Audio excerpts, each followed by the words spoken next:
से नहीं मरा था तो खेत करके फिर वहाँ एक बार जोर की करके टक्कर मारी तो बाका पिछला उड़ गया बताइए और गाली दे दबा के वहाँ से चला गया। तमो प्रधान आसुरी दुनिया हो, असुरता बढ़ती, असुरता, अहंकार, क्रोध, जरा जरा सी बात पर मर्डर, सीधा मर्डर आदमी कर रहा है। बताइए कैसे दुनिया में आप रह पाओ? चारों तरफ यही वातावरण हो गया, यही समाज हो गया।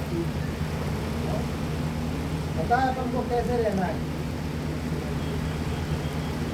जैसे 32 दांतन के बीच में जीव रहती है, अपने जीवन का व्यवहार ऐसा होगा ना तब तो काम चल जाएगा। और तुमने अकड़ और तकड़ दिखाई तो हमारा सब धर्म का गुरु महाराज ही कब तक बचाएंगे? तुम्हें एक बात बताओ, तुम क्या जा से अकड़ने लगो, क्या जा से करने लगो है? और दीनता रखोगे, छोटा बने सो हरि को पाओ। छोटा कौन ने क्या बिगाड़ा था?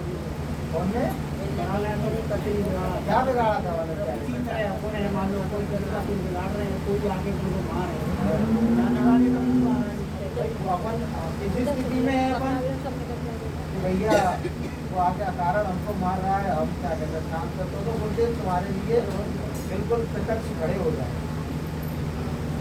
एक द्वापर के युग का ये संवाद है कि वो विष्णु भगवान की वो 5 और रानियाँ रुक्मिणी वगैरह सत्य भामा वगैरह वो खाना खा रहे थे तो कोई परोस रही थी, कोई पंखा हिला रही थी, कोई कुछ पानी दे रही थी, बड़ा था मतलब और सेवा करने जो खाना खा रहे थे। एकदम जाने क्या हुआ, कृष्ण भगवान एकदम खाना छोड़ के और एकदम भगे वो कस के पड़रम करके भगे कस के और उनका वो दुपट्टा वगैरह पीताम्बरा वगैरह था उसका इधर उधर और अस्त व्यस्त हो गए, मुकुट वगैरह था। लेकिन भगते भगते कहाँ गए पता है? अपने महल के मुख्य गेट तक पहुंचे तो ये एकदम ठंडे पड़ गए और फिर सीधे वापस पैरन आके अपने वहीं आके बैठ गए और चुपचाप रोटी खाने गए। ऊपर तो वो देख रही थी रानी है कि भगवान ये कौन सा तुम्हारी लीला है? यहाँ से तो ऐसे गए थे कि जैसे अभियान तुम किसी को मार के लौटोगे और दरवाजे से ऐसे लौटे आए कि मतलब कोई बात भूल गए हो, गलती से भागे हो है? तो बोले रुक्मणी बोले मेरे भक्त को एक आदमी गाली बक रहा था। तो गाली क्या लगती है किसी का? गाली मार रहा था, वो गाली दे रहा था, वो सहन कर रहा था। मैं भी खाना खा रहा था, बदले तो गाली तो क्या होता है? गाली तो कुछ होता है क्या? तो बोले कि फिर वो गाली से आने उसने उसको मारना शुरू कर दिया। बोले फिर मुझको गुस्सा आ गया तो वो गाली सहन कर रहा है तो तू उसको चाटा भी मारने लगा मेरे भक्त को। तो फिर वो क्या किया? फिर मैं भगा बोले मारने के लिए उसको। भगवान मारा तो तुमने खा ही नहीं उसको है? मारा नहीं और वैसे मार भगे आए आप तो। अरे बोले कि रुक्मणी कहा बताया? बोले कि वो भक्त मेरा था ना वो गाली तक तो वो भी शांत रहा, जैसे ही वहां में धनानंद पढ़ने लगे तो उसको भी क्रोध आ गया, वो भी धनानंद देने लगा। मेरी जरूरत ही नहीं पड़ी, बोले अब मैं क्या करूँगा? वो उसे मार रहा है, वो उसे मार रहा है तो मैं लौटे आ गया खाना खाने।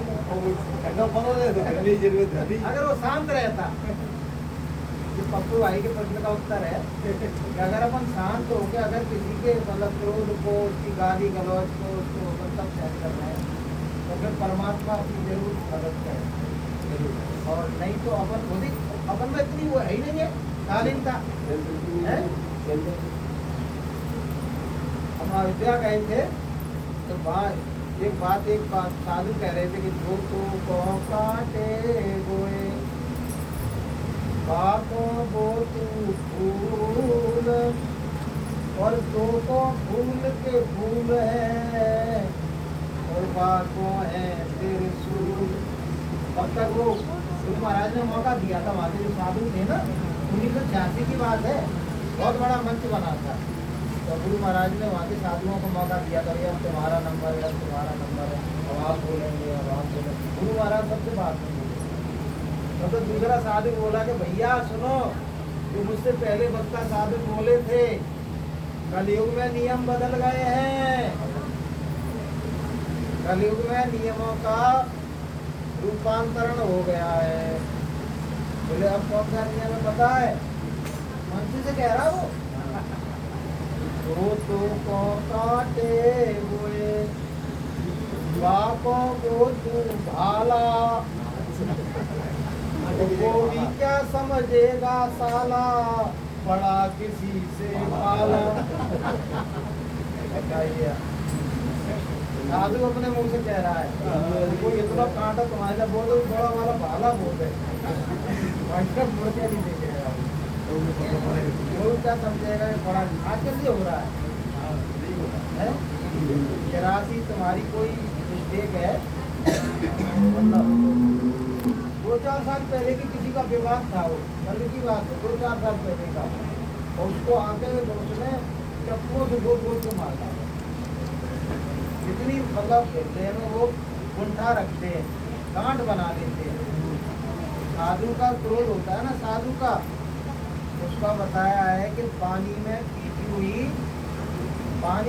हुई लकीर, तुम कभी पानी में लकीर खींचना, इधर से खींचोगे और आगे बनती चली जाएगी, पीछे से बढ़ती चली जाएगी, आगे बनेगी, तुम खींचोगे तो, और पीछे से बढ़ती चली जाएगी। साधु का क्रोध कैसा होता है? पानी में खींची हुई लकीर। लेकिन अहंकारी, क्रोधी, दुष्टात्मा, पापात्मा का क्रोध कैसा होता है? पत्थर पे खींची हुई लकीर, पत्थर पे। पहले अपन ने जगह जगह लिखा था ना, सत्यु आएगा, कलयुग आएगा, 20-20 साल पुराना लिखा है।